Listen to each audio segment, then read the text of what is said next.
अभिजान शाकुंतलम महाकवि कालिदास का सर्वस्व में है और इसीलिए संस्कृत साहित्य में एक उक्ति बहुत ही प्रसिद्ध है,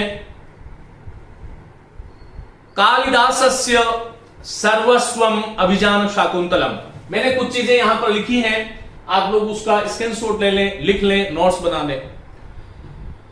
कालिदासस्य सर्वस्वम अभिजान शाकुंतलम अर्थात कालिदास की जो प्रतिभा है, कालिदास की जो रचना धर्मिता है, उस संपूर्ण रचना धर्मिता का, उस रचना कौशल का यदि कहीं पर एक जगह दर्शन करना हो तो आप अभिजान शाकुंतलम पढ़िए।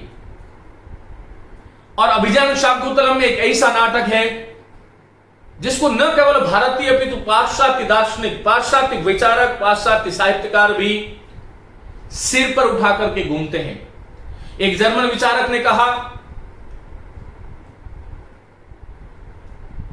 कि आंग्ल भाषा, इंग्लिश के सुप्रसिद्ध नाटककार शेक्सपियर की संपूर्ण रचनाओं को एक तरफ रख दिया जाए, संपूर्ण रचनाओं को, और एक तरफ कालिदास का अभिजान शाकुंतलम रख दिया जाए,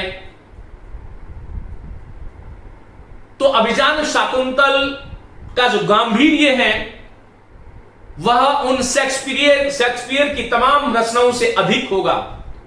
ऐसी प्रसिद्धि प्राप्त करने वाले अभिजान शाकुंतल नाटक का प्रणयन महाकवि कालिदास ने किया, यह हमारे लिए बहुत ही गौरव का विषय है।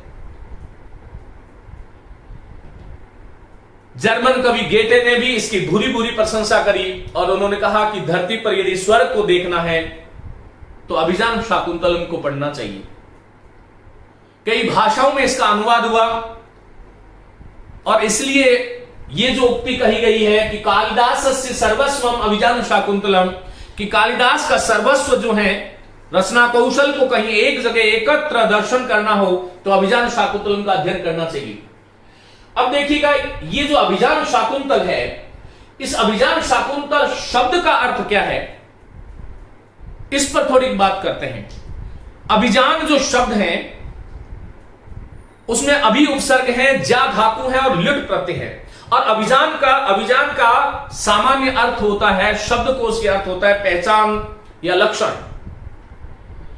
अभिजान शाकुंतलम, इस नाटक में आया हुआ अभिजान भी इसी अर्थ की ओर संकेत करता है और इसलिए इसकी व्युत्पत्ति देखिएगा, अभिजायते अनेन इति अभिजानम। अभिजायते अनेन अर्थात अभिजान किया जाता है, अनेन इसके द्वारा, इति अभिजानम, उसे हम अभिजानम कहते हैं। अभिजान माने पहचान। हस्तिनापुर के चक्रवर्ती राजा दुष्यंत ने जब विश्वामित्र मेनका की संतति और कर्ण की पालिता पुत्री शकुंतला के साथ गांधर्व विधि से विवाह कर लिया था और उस विवाह के उपरांत जब वो अपने राज्य में पुनर्प्रस्थान कर रहे थे, उस वक्त राजा दुष्यंत ने शकुंतला को एक अपनी मुद्रिका दी थी और यह कहा था कि हे प्रिय, इस मुद्रिका पर जो अंकित नामाक्षर हैं, प्रतिदिन एक एक नाम के अक्षरों को गिनते जाना। जिस दिन तुम अंतिम अक्षर पर पहुंचोगी, मेरी सेना और सेना नायक आएंगे और पूरे विधि विधान से तुम्हें मेरे पास लेकर के आएंगे।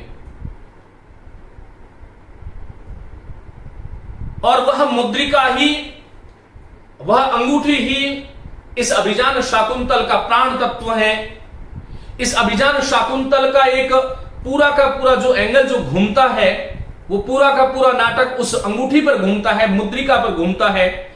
इसीलिए कालिदास ने इसका नाम अभिजान शाकुंतलम रख दिया। किसी भी नाटक के नामकरण में उस नाटक की जो कथा वस्तु है, उस कथा वस्तु की जो मुख्य घटना है, उस मुख्य घटना को आधार बना करके किसी भी नाटक का नामकरण किया जाता है। ऐसी परंपरा रही है। विद्यार्थियों, महाभारत के आदि पर्व में शकुंतलोपाख्यान में वर्णित अध्याय संख्या 67 से लेकर के 74 तक जो महाभारत कि जो कथानक जो था अभिजान शाकुंतल का उपजीव्य है। आप लोगों को एक बात यह समझनी चाहिए कि महाभारत का दुष्यंत और महाभारत का शकुंतला के मध्य जो प्रेम है वो बिल्कुल बाह्य प्रेम है, शारीरिक प्रेम है, और ऐसा प्रेम निकृष्ट कोटि का प्रेम होता है। समाज उसको स्वीकृत नहीं करता, व्यभिचारी की श्रेणी में वह आता है। और महाकवि कालिदास ने अपनी कवि प्रातिभ कौशल और कल्पना के सहारे उसमें कुछ आमूल चूल, महाभारत के आदि पर्व में जो कथा शकुंतलोपाख्यान में वर्णित है उसमें कुछ आमूल चूल परिवर्तन करते हुए इस समाज के सामने एक आदर्श कथानक को प्रस्तुत किया है। महाभारत के आदि पर्व के शकुंतलोपाख्यान में दो घटनाएं विशेष करके वर्णित नहीं हैं। एक तो दुर्वासा ऋषि का शाप और एक हस्तिनापुर के राजा दुष्यंत द्वारा शकुंतला को दी गई अंगूठी। ये दोनों घटनाएं वहां पर वर्णित नहीं है। इन दोनों ही घटनाओं को महाकवि कालिदास ने इस अभिजान शाकुंतल में एक जोड़ करके अभिजान शाकुंतल का जो मूल कथानक था उसको उद्दात बना दिया। दुष्यंत जैसा एक धीरोद्धत नायक जो था, जो कपटी, दुराचारी, व्यभिचारी जो नायक था, और शकुंतला जो चंचला शकुंतला थी, उन दोनों ही पात्रों के चरित्र के रक्षण के लिए ये दो घटनाएं, एक तो अंगूठी की और एक शाप की, ये दो घटनाएं इस नाटक में डाल करके जो धीरोदत्त जो व्यभिचारी नायक था उसको धीरोदात नायक बना दिया, उसको गंभीर जो है प्रवृत्ति का और एक ऋषि और एक राजर्षि प्रकृति का नायक बना दिया। यह महाकवि कालिदास की मौलिक कल्पना थी। कदाचित यदि इस प्रकार की मौलिक कल्पना से युक्त यह नाटक नहीं होता तो भारतीय समाज में इतना आदर इस नाटक को नहीं मिलता, संस्कृत साहित्य में इतना आदर इसको नहीं मिलता। महाभारत का दुष्यंत वस्तुतः व्यभिचारी था, लंपटी था, कामी था, और उसने जानबूझ करके शकुंतला के साथ व्यभिचार किया और अंततः शकुंतला को पहचानने से इनकार कर दिया था। लेकिन यहां पर भी वो इस नाटक में भी, अभिजान शाकुंतल में भी दुष्यंत शकुंतला को पहचानता नहीं है। लेकिन यहां पर कालिदास ने एक मौलिक कल्पना करी और इस मौलिक कल्पना का फल यह हुआ कि पाठक के मन में सदैव यही आता है कि इसमें दुष्यंत की कोई गलती नहीं है। दुर्वासा का जो शाप है उसके कारण राजा दुष्यंत शकुंतला को नहीं पहचान पा रहा है। यह तो खैर इसकी आलोचनात्मक परीक्षण है, पाठकों को इस दृष्टि से नहीं पढ़ना चाहिए, क्योंकि सहृदय को तो जो लिखा हुआ शब्द है उसी के अनुरूप उस कृति का आस्वादन करना चाहिए, आलोचना करनी चाहिए। इसलिए अभिजायते अनेनिति अभिजानम,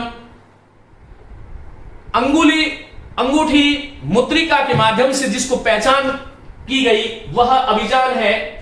और शकुंतलाम अधिकृत्य कृतम नाटकम, और शकुंतला नामक नायिका मुग्धा नायिका है, नोट करें। शकुंतला नामक नायिका को आधार बना करके जो नाटक लिखा गया उसका नाम अभिजान शाकुंतलम है।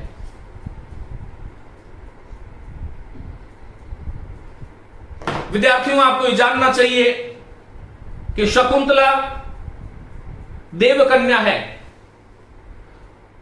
ऋषि कन्या है, विश्वामित्र और मेनका की संतान है।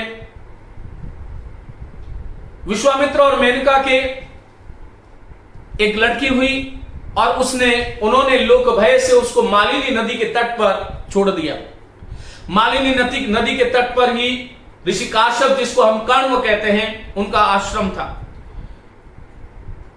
ऋषि कण्व की उस शकुंतला पर दृष्टि पड़ जाती है और वह शकुंत कहते हैं पशु पक्षियों को, तोतों को, वो उसके साथ खेल रही थी तोते उसका लालन पालन पोषण कर रहे थे और इसलिए उसका नाम शकुंतला हुआ। और ऋषि कर्ण ने उसका पालन किया, इसलिए पालक उसके ऋषि कर्ण है, लेकिन वास्तविक जन्मदाता विश्वामित्र और मेनका है।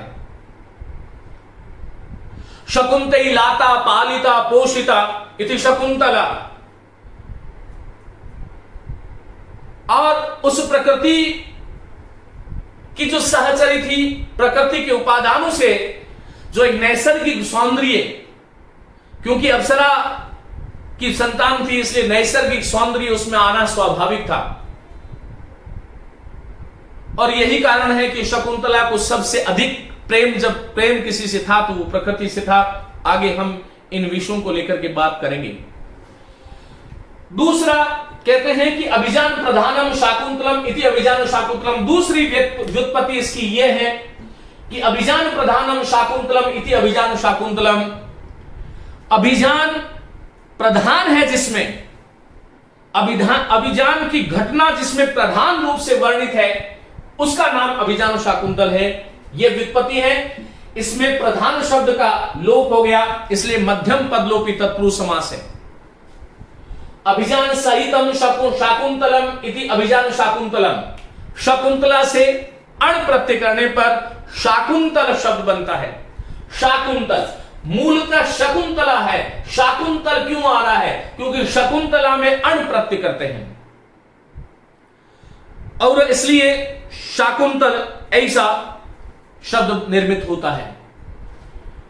अभिजान सहितम शाकुंतल, अभिजान के सहित है जो शाकुंतल और उसका शकुंतला से संबद्ध है जो वह नाटक है अभिजान शाकुंतलम। यहां भी मध्यम पद लोपी तत्पुरुष समास है क्योंकि सहितम का लोप हो गया है। इस शब्द को हम बहुब्रीहि समास के अक्ष में भी देख सकते हैं। अभिजानम शाकुंतलम यत्र तत् अभिजान शाकुंतलम। अभिजानम शाकुंतलम, अभिजान भी है, पहचान करने का निमित्त भी है, और जहां पर शाकुंतल भी है तत्र वहां पर तत् वह जो है अभिजान शाकुंतलम है, ऐसा इसका अर्थ है। यह हमें जानना चाहिए। आगे हम बात करेंगे अभिजान शाकुंतल के कुछ और विशेष तथ्यों को लेकर के। जब तक आप इसका स्वाध्याय करें, अध्ययन और मनन करें।